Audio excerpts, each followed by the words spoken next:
My father-in-law left me a cryptic note before he died, and when I finally decoded it, I discovered why my wife's family really hates me. My father-in-law left me a cryptic note before he died, and when I finally decoded it, I discovered why my wife's family really hates me. Garrett had always been kind to me, unlike the rest of Vera's family. While her mother would purse her lips whenever I entered a room, and her brother would make snide comments about my humble background, Garrett would wink and slip me an extra beer at family gatherings. The night before his heart attack, he pressed a folded paper into my palm. "For when you need the truth, Dimitri," he whispered.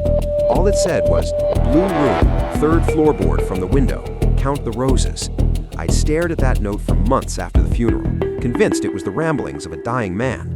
But something about Vera's behavior started bothering me. She'd grown distant, taking mysterious calls and leaving the room when I entered. Her family's coldness had somehow intensified after Garrett's death. Last weekend, while Vera visited her sister, I finally went to Garrett's house. The blue room was his study.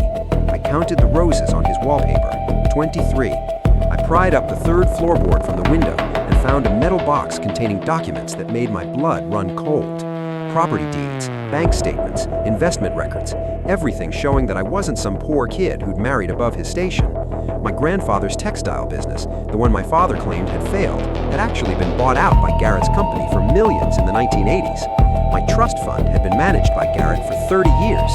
I was rich. I'd always been rich. The final document was a letter from Garrett to Vera's mother. "Elena, the boy deserves to know. His father's pride has kept him from his inheritance long enough.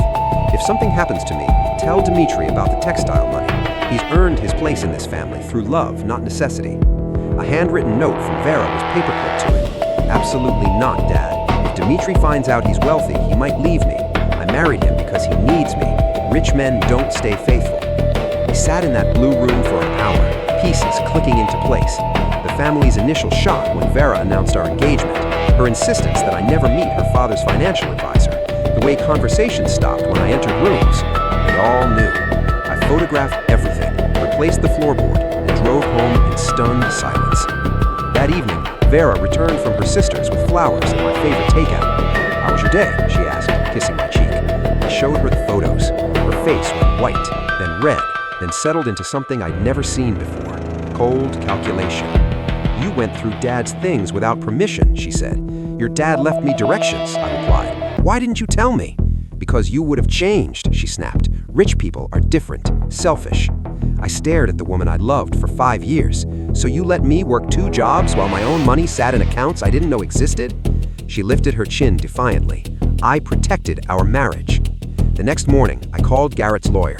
Within a week, I had access to accounts worth $3.2 million. I moved out that weekend.